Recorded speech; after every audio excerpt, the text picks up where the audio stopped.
Subscribe करें super TV channel को और बेल आइकन को प्रेस करें लेटेस्ट वीडियोस और इन्फॉर्मेशन के लिए।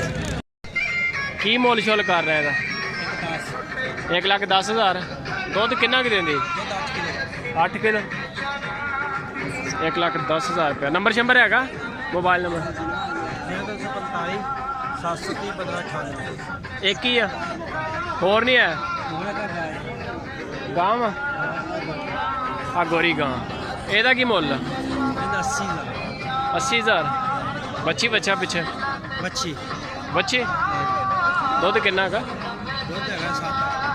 7-8 किलो। 80,000 रुपये मुल। जो 4 दंद है बच्ची है? दुध किन्ना दे रही है? 6 किलो। 12 किलो। नस्ल केड़ी है? वलैतन क्रॉस। मुल की कर रहे हैं? 1,60,000। नंबर शंबर है मोबाइल नंबर? बोलो। 0306 एन मूँह करके बोली यार, गुस्से है साढ़े ना। 0306 हाँ 83 65 203। ठीक हो गया। 83 65 203। नाम की अपना? बगदाद। राग चो आए हैं और परली भी अपनी है? ਇਹਦਾ ਕੀ ਹਿਸਾਬ ਕਿਤਾਬ ਹੈ? 12 ਕਿਲੋ ਗਰੰਟੀ ਨਾਲ ਯੰਗ ਆਇਆ। ਕਲਰ ਵੀ ਬੜਾ ਪਿਆਰਾ, ਪਿੱਛੇ ਬੱਚੀ ਵੀ ਹੈ। ਇਹਦਾ ਕਿੰਨਾ ਕੁ ਦੁੱਧ ਹੈਗਾ? 10 ਕਿਲੋ। ਇਹਦੇ ਪਿੱਛੇ ਬੱਚੀ ਹੈ ਬੱਚਾ? ਮੁੱਲ ਕੀ ਕਰ ਰਹੇ? 10 ਕਿਲੋ 2 ਟਾਈਮ ਦਾ। 10 किलो 2 टाइम का जी।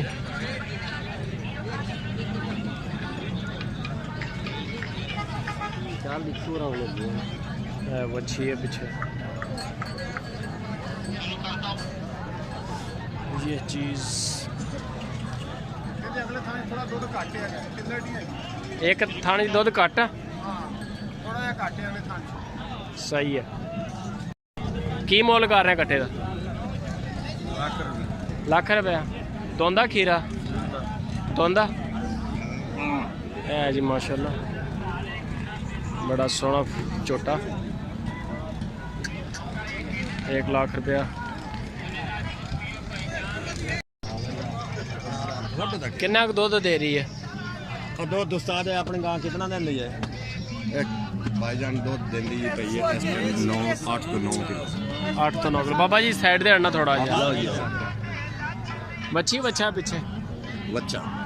बच्चा 8-9 किलो एक टाइम तो दे। हाँ जी। नस्ल केड़ी है? देसी चोलिस्तानी। चोलिस्तानी। हाँ जी। मोल की कर रहे हैं? मोल 170। 1,70,000। हाँ जी। यानी कि 18 किलो दुध है। हाँ जी। नंबर शंबर है मोबाइल नंबर? 4 है।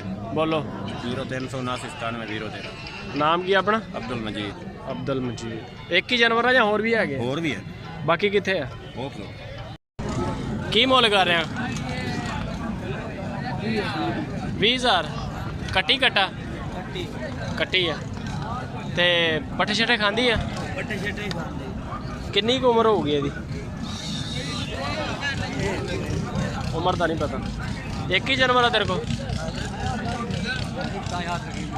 सीधी करी थोड़ी जी। 20,000 रुपया जी। कट्टी है माशाल्लाह, 3 माह की। 3 साढ़े 3 4 माह। नंबर शंबर है मोबाइल नंबर?